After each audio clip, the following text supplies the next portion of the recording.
went into the archives to get your weekly Mirage update.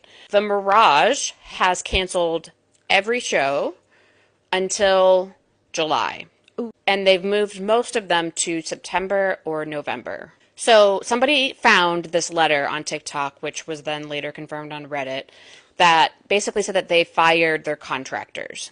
This letter, it looks like the Brooklyn Mirage has fired their construction team or their contractors because they didn't get the permit for the summer season. One of the things is that like this could be sent to anybody. It could be one contractor. It could be the whole service. That might not be what's going on, whatever. However, on May 22nd, they also fired their CEO, who just started in October. So I did not stop there. So not only did they fire their contractors, they fired their CEO. They also have 2 disputes or actions against them. One has been resolved, but they were both surrounding not having a permit to build. The other was doing it after hours. New York has crazy rules for a reason because it's so densely populated. There are very specific times where you cannot do noise in construction. So in some areas, it says that they didn't renew their permit. The most recent permit expired in 2024. Okay, that's a bit ago. So there's that side of it. But then the other side of it is there's actually an issue with the type of permit. So basically, they submitted for a permit to be a temporary structure, but then the Department of Building said this isn't temporary, this is permanent. And they needed a totally different permit license, and then they also needed to pass these other safety inspections, which they failed. So there's been like 3 issues. They are no longer a temporary structure, they're a permanent structure, so they had to get a new permit. They didn't have one in the first place, and they failed safety inspections, on top of firing their CEO.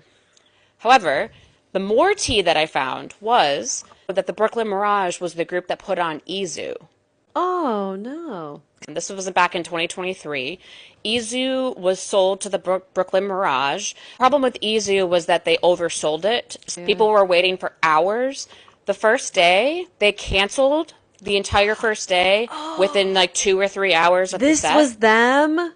Because the whole design wasn't done yet. The second day, they said that it was finished, but it was like the clunkiest shit I've ever seen in my life. They clearly weren't done with the stages, but that wasn't the main problem. The main problem was they also oversold the festival.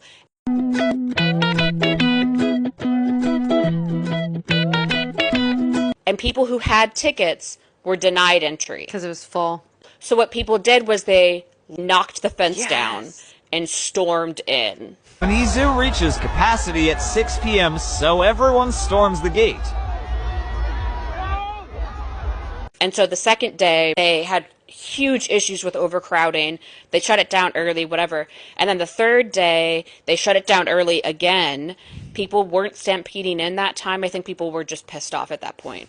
The problem is that they then didn't refund any tickets for 9 months. Oh. To make things right, Izu is refunding anyone that didn't already do a chargeback for Friday. And I guess if your ticket wasn't scanned on Sunday, they're refunding you too. So that hot fucking mess, they never held the Izu again. That's the same group that is trying to do these upgrades to the Brooklyn Mirage. There's also been, I went deep into the archives. There's been 1 kidnapping from the Brooklyn Mirage and 2 deaths. None of them were technically connected to the Brooklyn Mirage, but it was people leaving the Brooklyn Mirage. So between all of that, they're moving from 4,000 people capacity to 6,000 people capacity. Okay. The screens are much bigger, but like the screens are not built, the floor is not built. They don't have a construction crew. They're not supposed to be working. There are so many issues. But so people think that they're going to be canceled for the summer.